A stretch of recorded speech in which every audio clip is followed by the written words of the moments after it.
Friends, how is everybody doing this fantastic Thursday morning?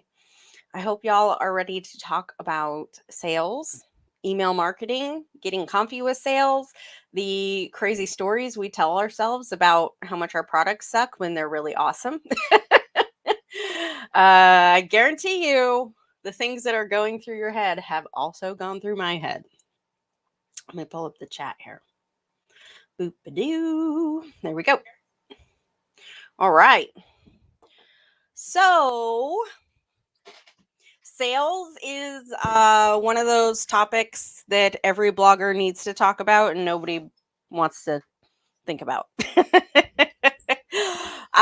really amazing that in our capitalistic society, we've all grown up with the notion that sales are inherently evil and bad. And if you're a salesman, you're kind of, or saleswoman, you're kind of dirty.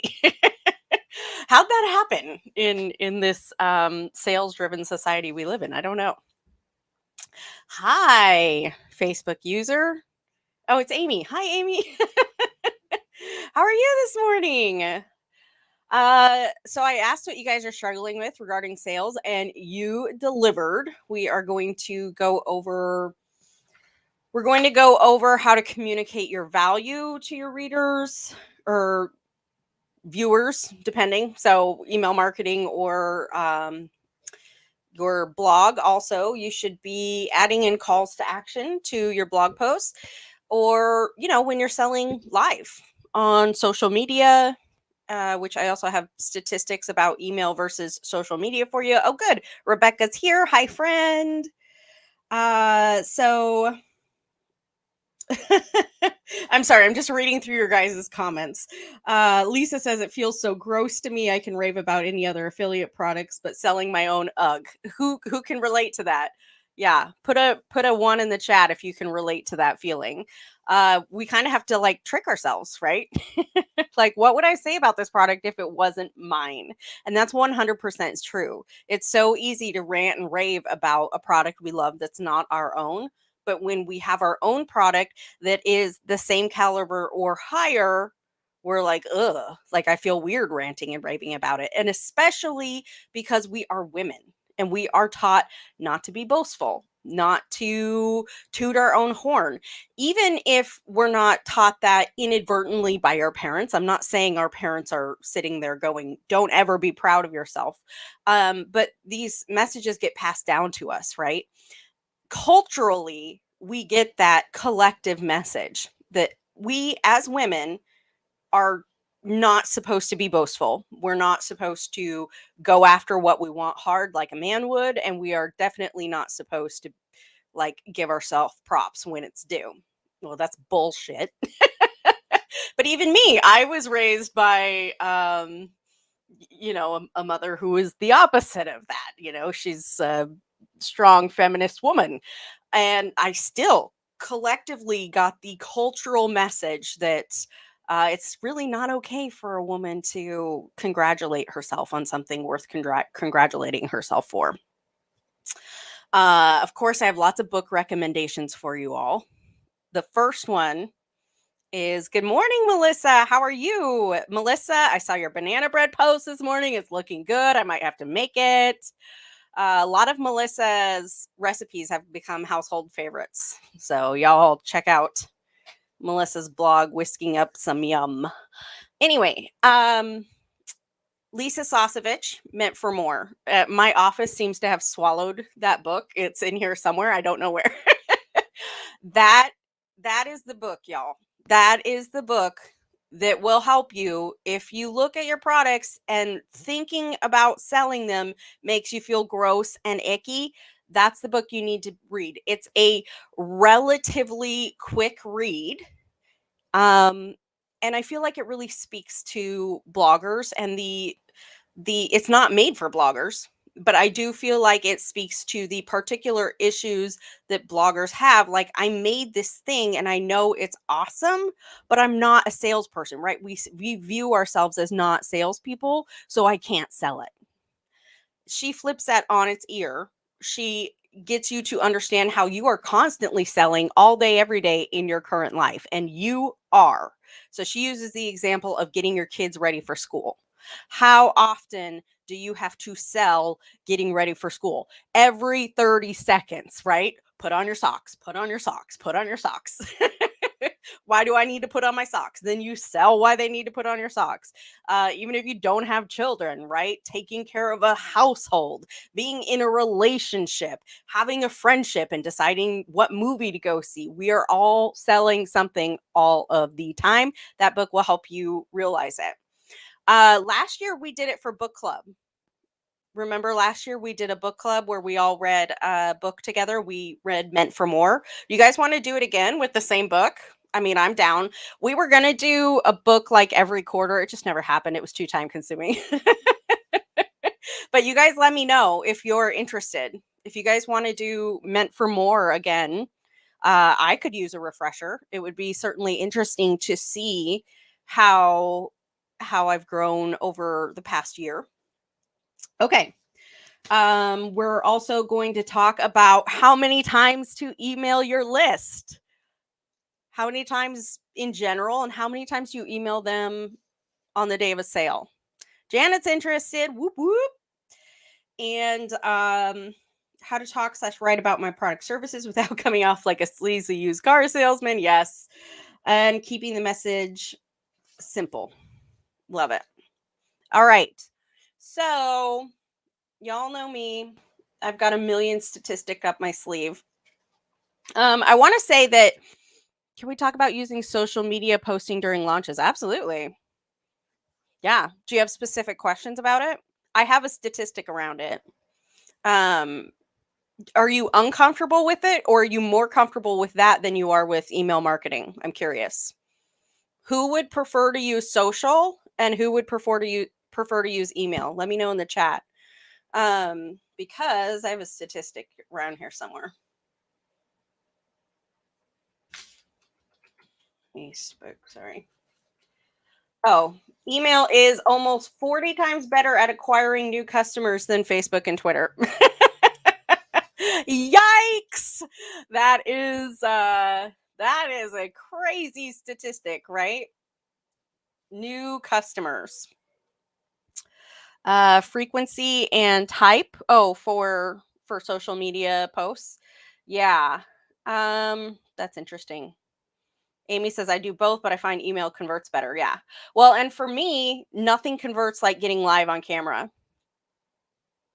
Like nothing. And I think that's just because part of who I am, right? But I'll tell you that this last launch is the first launch that I really gave email the old college try and sat down and wrote really detailed, thoughtful emails about my product, and it paid off. I'll tell you all that. So this last launch, I sent 2 emails per day. So my launch was 4 days long. Amy says, "Yeah, I don't do live, so that's probably why it's on my list." Yeah. I had a 4-day launch. So days 1 through 3, I sent 2 emails per day.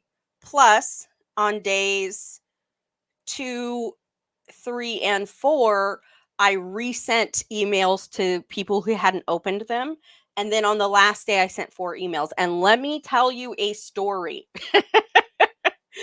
It was 3:30 p.m. when I got back from the day job on Friday afternoon, the day of cart close. So I had gotten up really early, done a whole bunch of stuff for the launch. So I don't know, I was up at like 4:30 or something, done a whole bunch of stuff for the launch, hosted a live workshop Friday morning, gone to the day job, ran errands, came back, and I was tired. Launching, it takes a lot of energy, right? You guys know. I was tired and I had not written that 4th email yet. And let me tell you what, I did not want to, but I made myself do it. I wrote the 4th email, and guess what? I got a sale off of it. So there we go. That's what I was having this conversation with myself. Like, I know you're really tired, but you're going to be able to reuse this email on your next launch. Like, you're not going to have to do this again. Write it now. You may get more sales off of it, and you can reuse this later. Anyway, 4 emails on the last day. Who's comfortable with that? Are you guys comfortable sending 4 emails to your list in one day?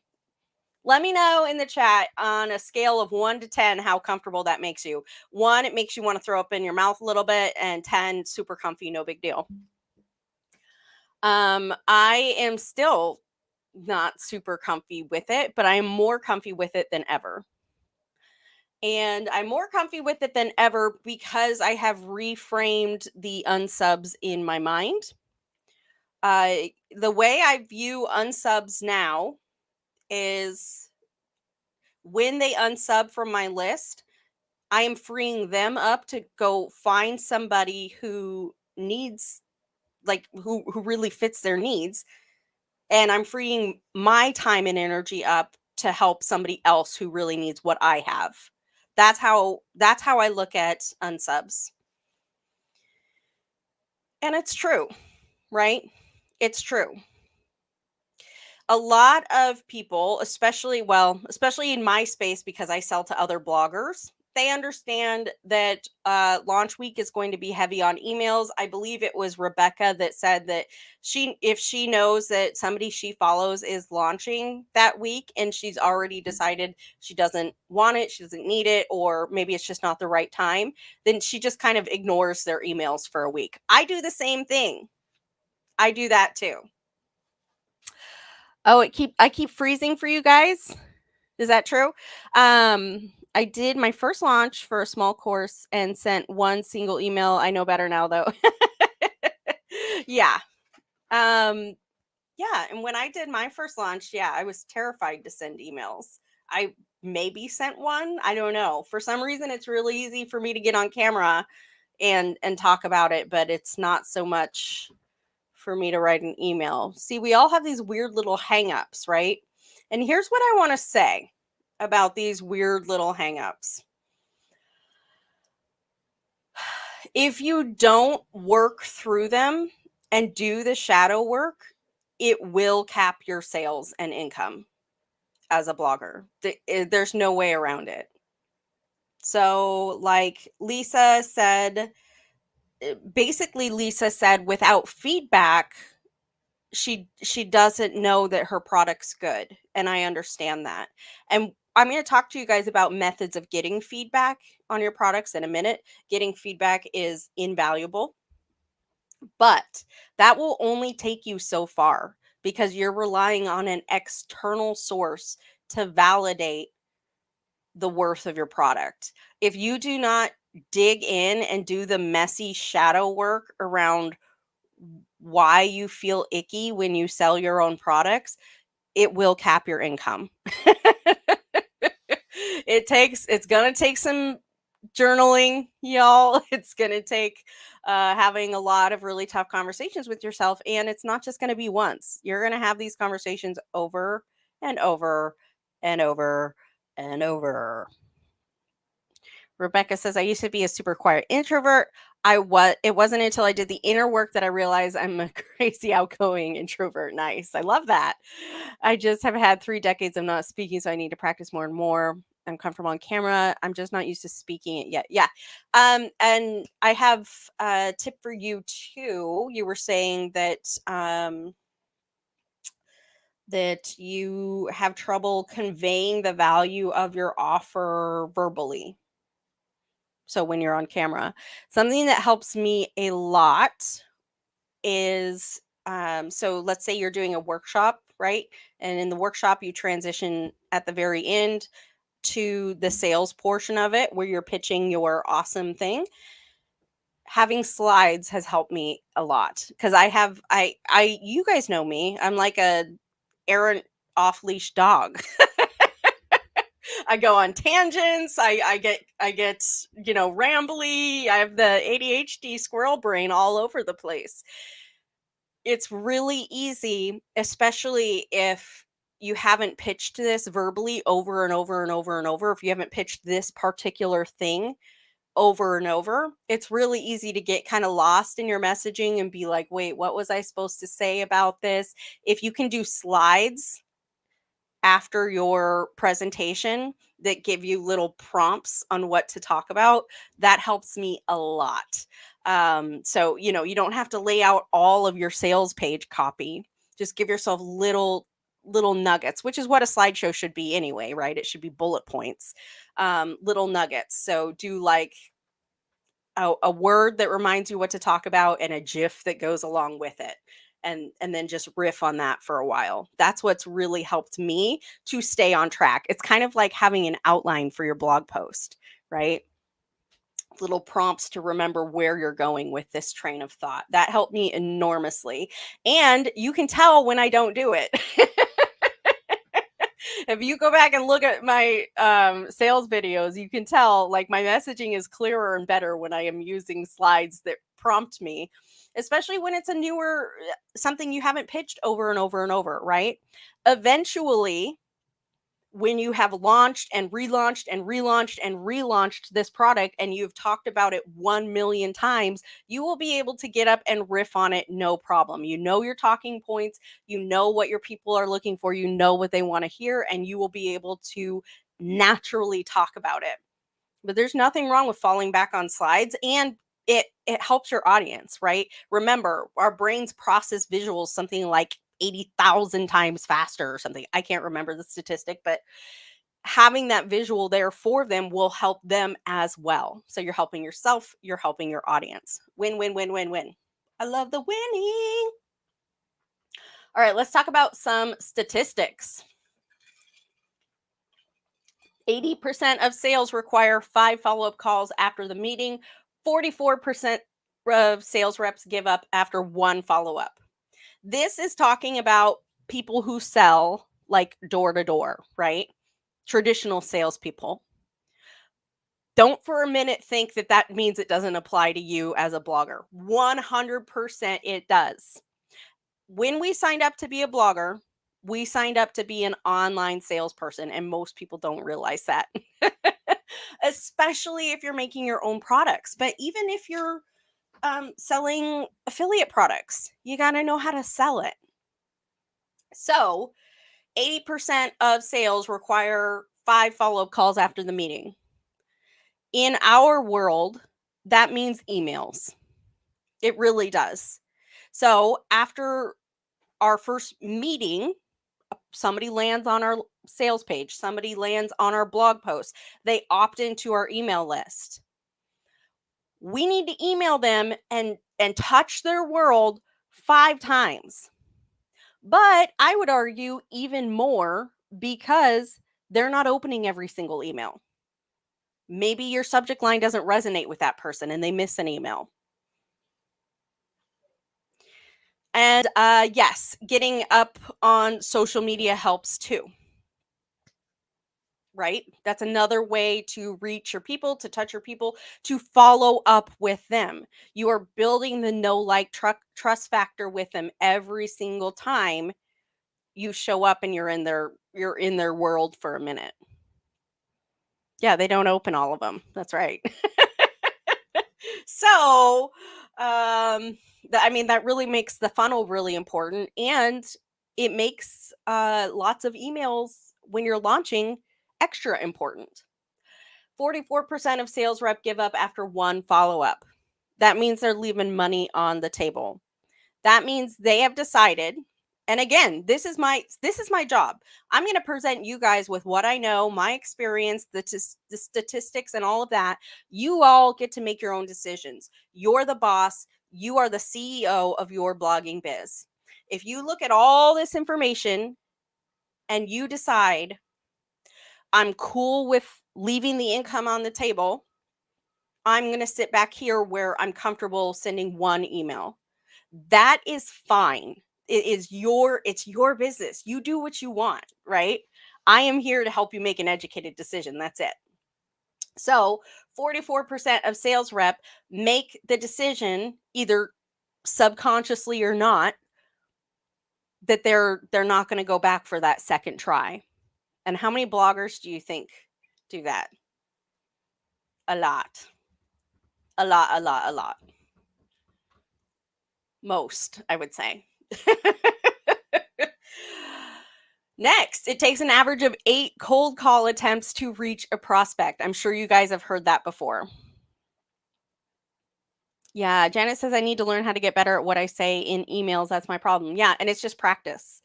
Kate Doster. Follow Kate Doster if you don't already. She's amazing. She's well, I think she calls herself the email fairy, but she is like the email goddess for sure. She knows her stuff. And she's really fun to learn from. Super entertaining, and she knows her stuff. Yeah, and just work on your copywriting. And it gets easier the more you practice, just like sales. Okay, it takes an average of 8 cold call attempts to reach a prospect. So that means that you have to offer your thing to a person and get told no 7 times on average before you get told yes. 7 times. And again, in the email marketing world and the online marketing world where we may be on social selling, they may or may not see and open that thing, right? They may or may not catch our live stream. They may or may not catch the replay, may or may not open that email. That is why it's so important to send multiples and use that resend to unopened. That really helped. It did. I was really surprised. So, what I did was all email service providers have this, I'm pretty sure. And I'm using Kajabi. I resent my sales emails after 24 hours. I resent them to people who hadn't opened them, and I changed the subject line. And I was really surprised at how many opens I got and how many click-throughs I got off of that. Lots. It is worth it. Kate Doster fan club. Yeah, she's awesome.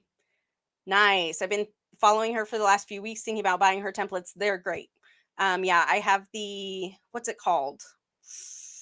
I don't know. They're templates. I can't remember what the product's called, but they're templates and they're wonderful. And really, it's what got me like writing emails. Templates are great. Don't let anybody make you feel funny about using templates. As long as you make them your own, if they can get you in the habit of doing something until you can do it independently, go for it. Yeah. Okay. Next. In 2019, global email users amounted to 3.9 billion users, according to Statista. The figure is set to grow to 4.3 billion users in 2023. Holy cowbirds, Batman. That's a lot of people. That is a lot of prospective customers, sales, people you can help. Let's talk about where the transformation is, right? Email marketing fairy. Yes. Thank you, Amy. That's what the templates are called. James Wedmore says the transformation is in the transaction. And what he means by that is people don't value what they get for free. And that is 100% true. I could give away my most valuable course for free, and people would not get the transformation they get out of it when they pay for it. I promise. I have experienced this as a user, as a student. You don't value what you get for free. It's just the way our weird human brains work. Our human brains are so weird, right?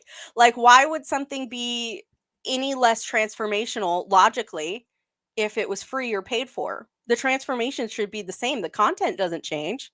But no, our human brains say, oh, I paid for this. It's more valuable, right? You could give your best stuff away for free to your list all day, every day, and you would be harming them if you chose to do that instead of selling it to them, because they are going to value it. They're going to actually do the course and get a transformation out of it.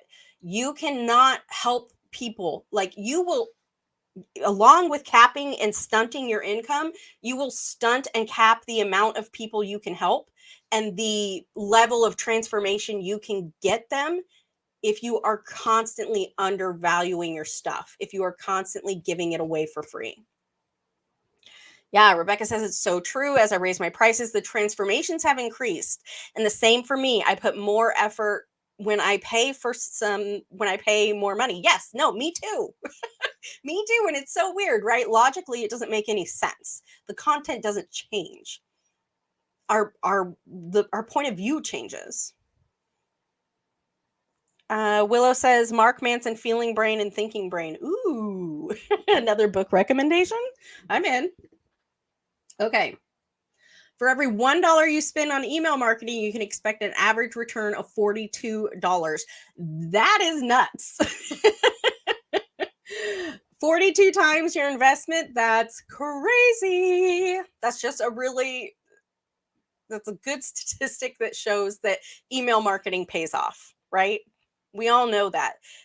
There is a reason marketers send 4 emails on the last day of cart close, and it's because it works. It pays off. Yeah. That's right. Rebecca says time is valuable, so we need a good incentive to spend it. That's right. And for us, obviously, the incentive is I paid money for this, so I need to go do this, right? Think about like a free class. Have you ever taken like a free class at a community center or something? And how likely are you to show up for that versus if you had paid $500 for it, like in person? You would show up if you paid $500 for that class.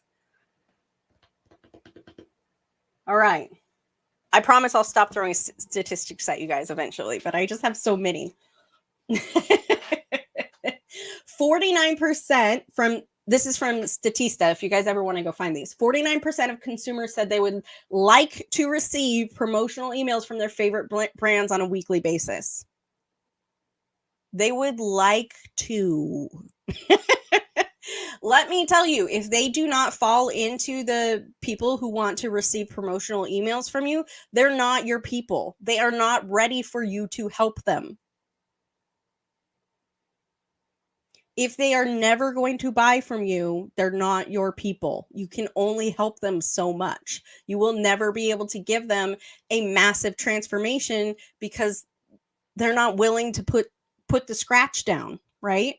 It has nothing to do with money.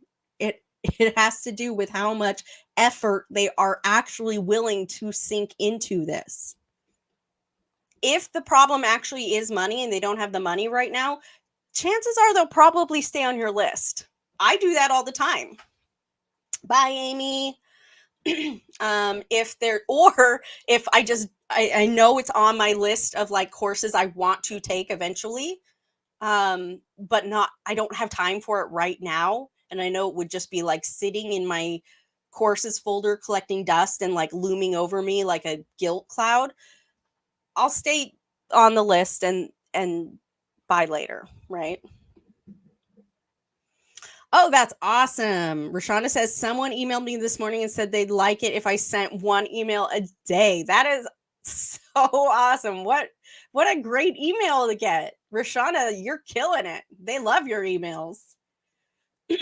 Okay, with that, can we talk about the messages that we tell ourselves? Sorry, guys.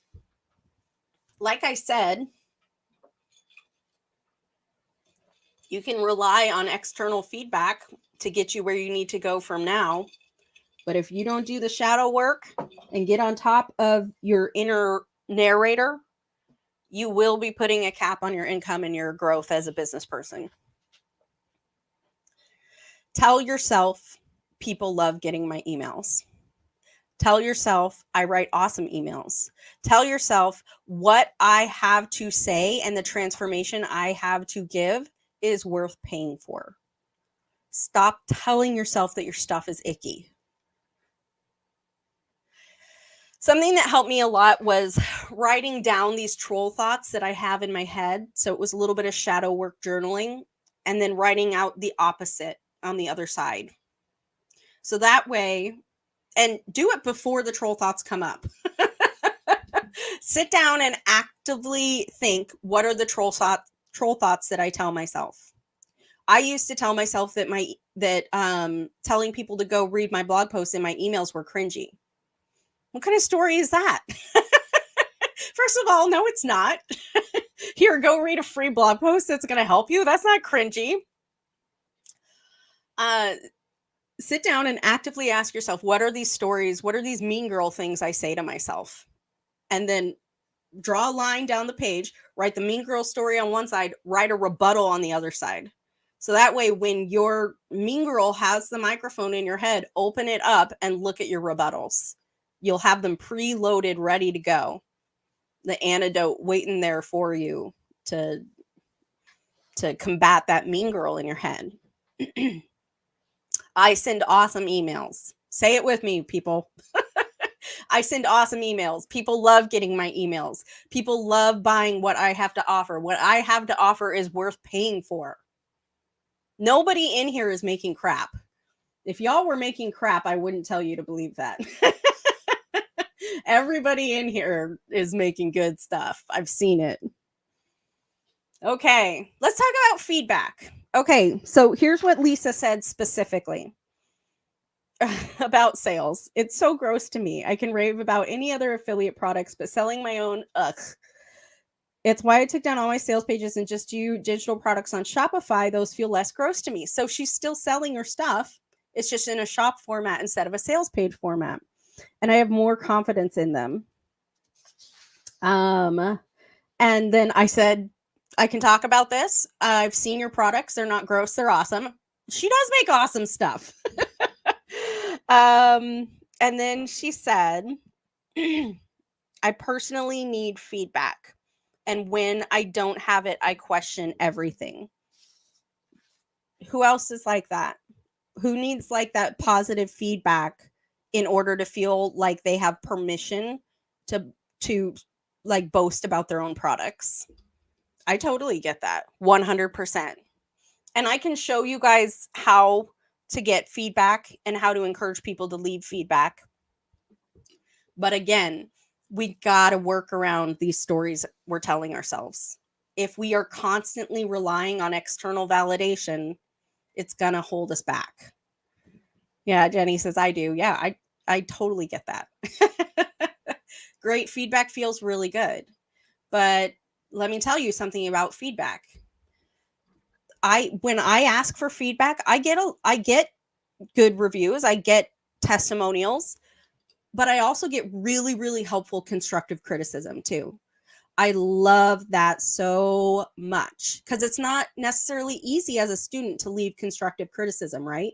You're like, is this person not going to like me anymore, right? We as students have all these stories in our own heads. That constructive criticism is really valuable. But if you are in a place where you rely so heavily on external validation, that a piece of constructive criticism could crumble you and paralyze you. You have to do that shadow work and be confident enough in your own abilities and your own product to be able to look at that constructive criticism and go, they're right, and make a change and not take it personally. Put your scientist goggles on. That being said, there are people who just like to complain about shit. Doing the shadow work will help you understand when you get that feedback, will help you differentiate between somebody who is actually giving you constructive criticism that you should take into consideration and somebody who is just a negative Nancy nitpicking at stupid stuff. I tell you, it doesn't happen very often, but every once in a while, I got to look at a piece of constructive criticism and go, you know what? Actually, I think they might have just been having a bad day. That's not that big of a deal. And I've never heard it from another student, right? Either way you go, you need to be able to read that feedback and act accordingly. And let me tell you guys, when I have days that the inner critic has the microphone and I am just like feeling kind of fragile, I don't read feedback on those days. Don't read feedback when you're already having a bad day, right? If you're already feeling like kind of emotionally fragile and you've already got the troll thoughts going in your head, skip it for that day. You know, come back another day when you're feeling better. I have heard so many podcasters say, like, the key to a happy podcasting life is not reading the iTunes reviews. Just don't read them. Pay somebody else to do that for you eventually, right? Rebecca says, but then when you've done the work, you know they are probably hurting when they do that. It's made me more compassionate to others who act up. Not always, but more than it used to. Yeah, 100%. I have to practice this all day, every day in my day job. I cannot tell you how many unreasonable customers there are in the RV industry. Wow, some of the stuff they say to me. And it's a constant practice and compassion, 100%. Trying to put myself in their shoes. What are they going through? Why are they lashing out at this person, me, that they've never met and is actually being really nice to them?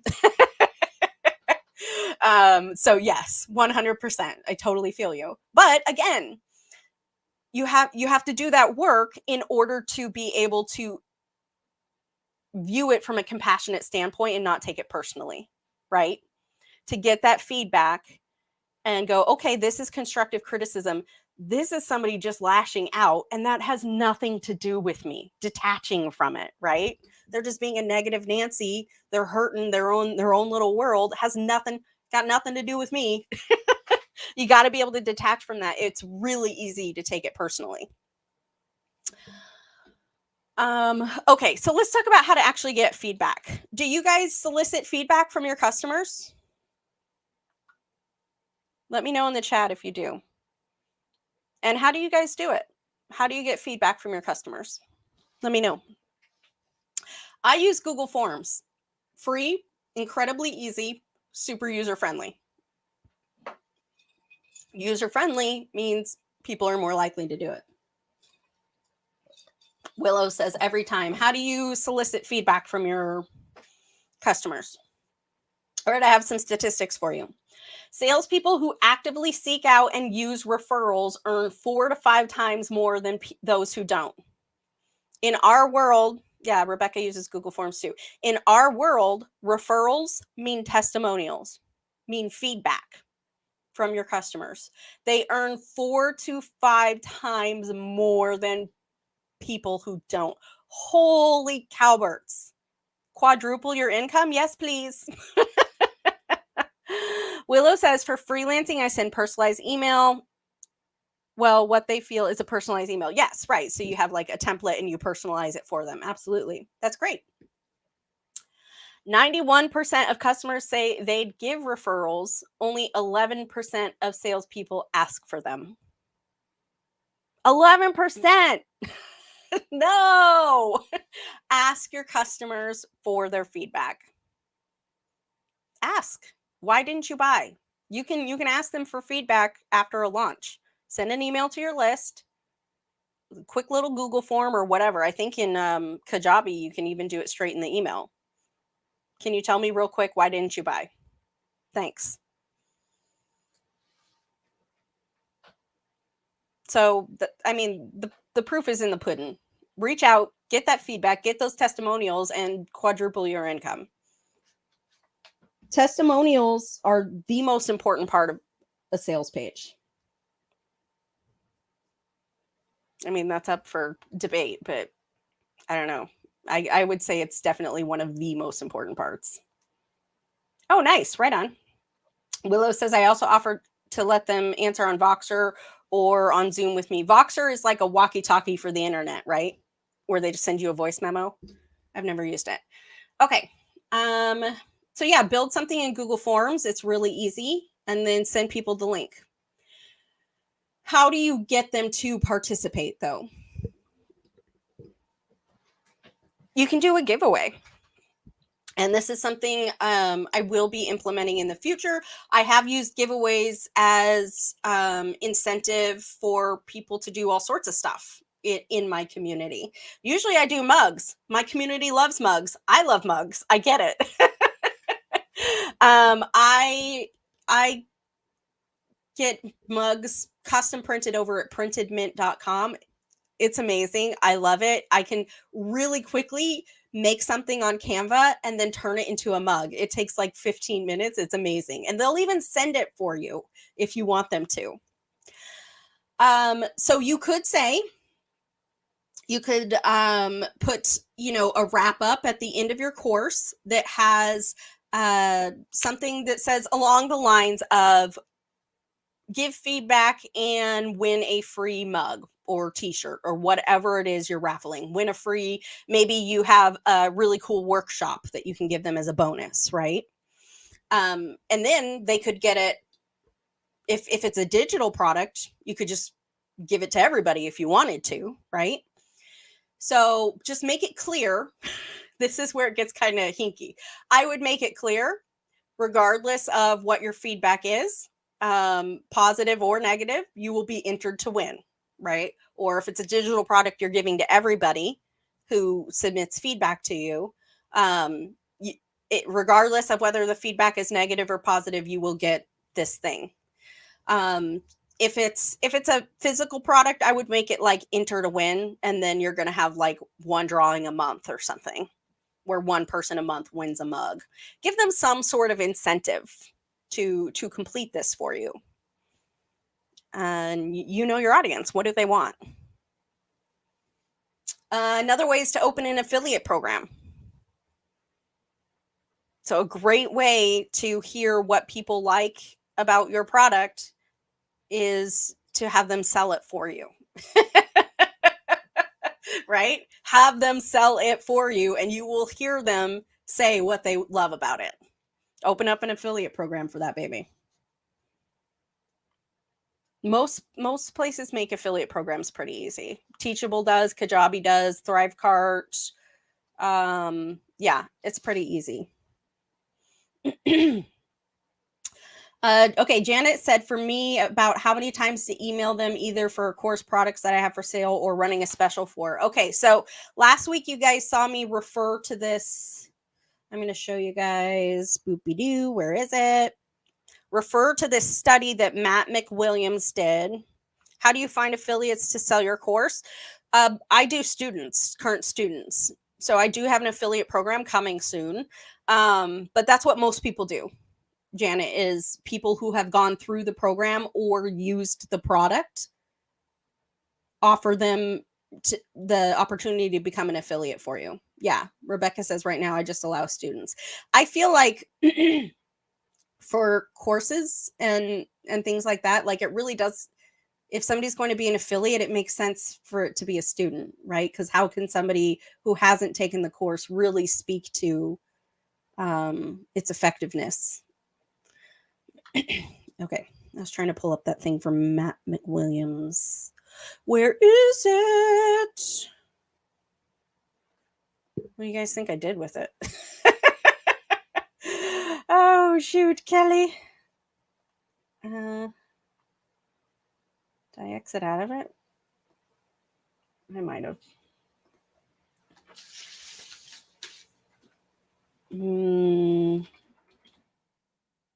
All right, guys, I'm finding it again.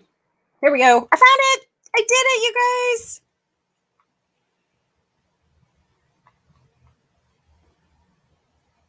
Okay.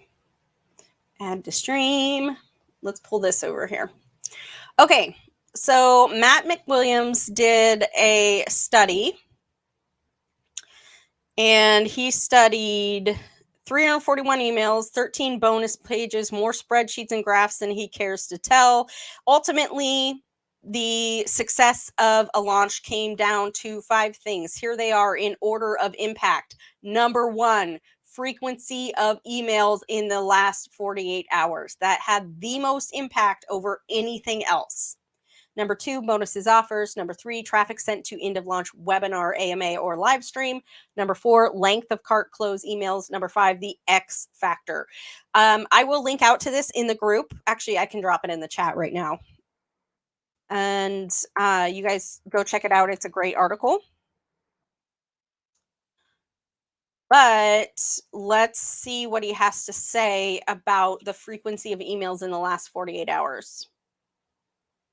Frequency of emails in the last 48 hours. Top 5 closers emailed on average 4.1 times in the last 48 hours. So that means, some emailed 3 and some emailed 6 or whatever.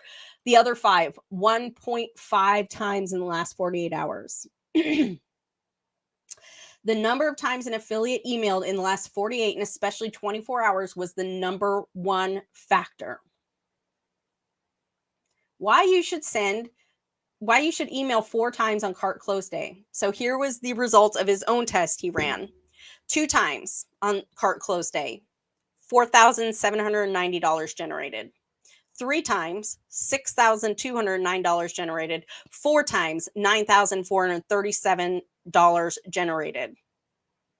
So he pretty much doubled the revenue by emailing 4 times versus 2 times on the last day. I know this sounds super scary. Here's what I want to offer you guys, though. Oh, shoot. Oh, my gosh. I'm lost. Where am I? There I am. If you guys can automate this, it will make it a lot easier. So you write the emails once. You write them one launch. And then the next launch, schedule them. Use these same emails. Unless they really bombed, right? Unless nobody opened it, you might want to tweak the subject line, right? Use the same emails and schedule them out. And then you don't have to think about it. You don't have to do this thing where we tell ourselves we're emailing too much. Schedule them out and then set it and forget it, right? It's like a crock pot. You don't have to think about it. That will help a lot. Because we can really get in our heads in a launch, can't we? Especially like mid-launch, like last day. We can really get in our heads. Yeah, write those emails and then just schedule them out. Then you don't have to think about it during the launch when you already got a million things going on and maybe your inner critic's already telling you that the launch isn't going how it should be going. Which is crazy because a launch is always going exactly how it should be going, regardless of how it's going. Did that make sense? I feel like that was a really crazy sentence. Willow says, I like how Kate sometimes offers an opportunity to opt out of a sales sequence, but not the list if you aren't going to buy this time. Great suggestion. Rebecca also brought that up. I really love that. Yes. And I mean, like a lot of the times, especially this crowd, because we also do this for a living. Like we know, like, oh, this is something I want, but I'm not going to buy it right now. Or this isn't something I want, but I also want to stay on their list. So I'm just going to ignore their emails for the week. Yes, it would be really, really easy to put some sort of link in your email. Like, let's say the cart open announcement email you send, where people can click, and when they click it, your email service provides or tags them as not interested in this launch, right? And then they don't get any more emails. That's a really great suggestion, Willow. Thank you. Yeah, lots of ways to do that. Okay, so Nancy said how to write / talk about my products and services without coming off like a sleazy used car salesman. Again, we've got to do that shadow work. So part of it will be coming off as a sleazy used car salesman. None of us actually do that. That's a feeling. That's a story we're telling ourselves. That's us getting in our own heads and being like, oh, you sound really gross right now. You're not supposed to be saying how awesome your things are. That's boastful. That's a story we tell ourselves. We got to do the shadow work, y'all. We got to do it. There's no way around it. You got to do the shadow work. If you want to get rid of that story. Also, something that helps is just practice. Getting more comfortable selling. And you'll get more comfortable the more you do it. It's only sleazy if you're selling garbage. 100%. Nobody here is selling garbage. Yeah, Rebecca says find out where that story is coming from and release it.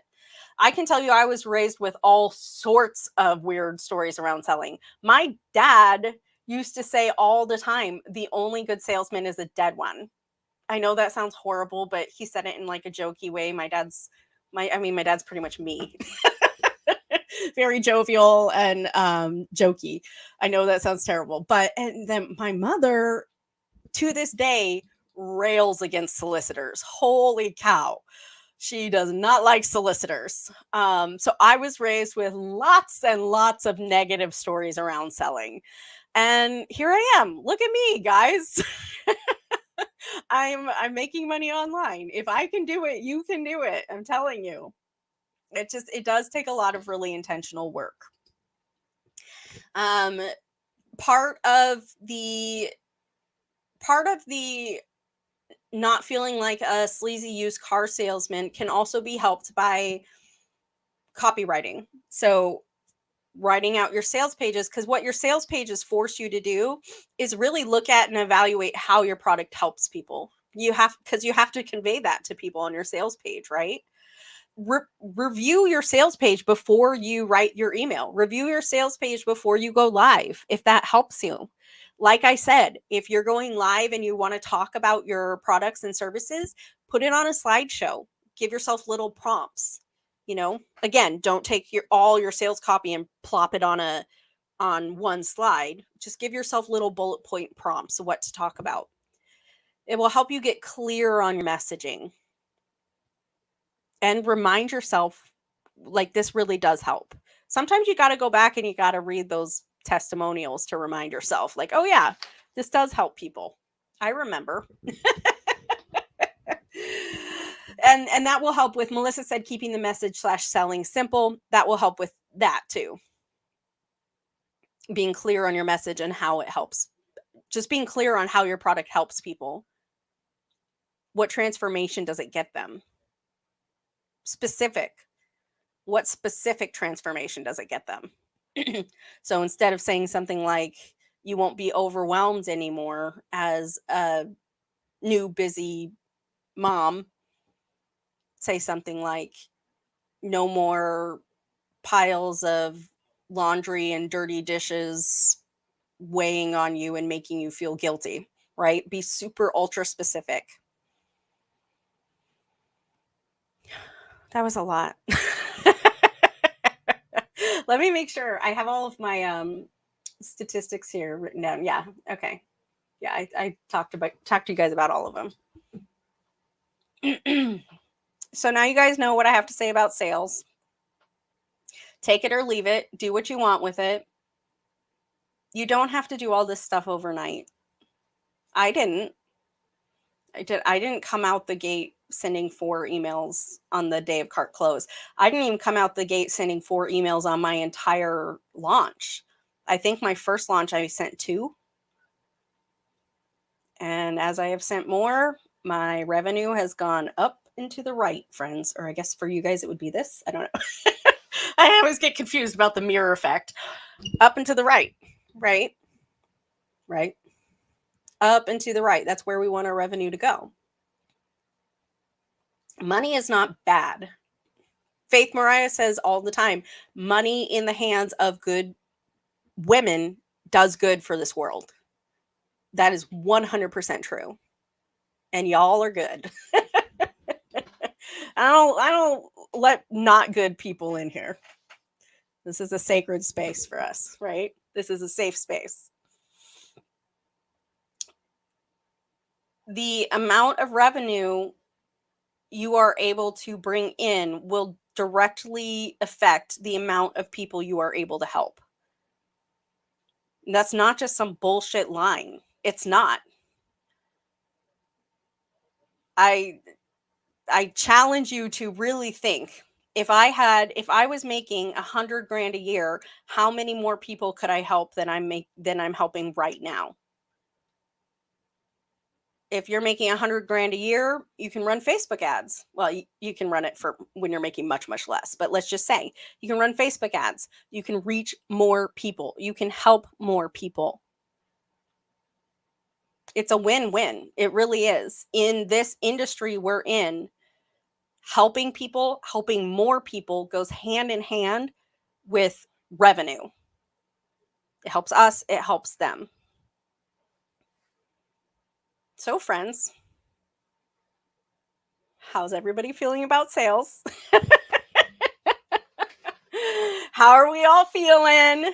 Maybe I will make a little journal prompty poo to break through some sales issues.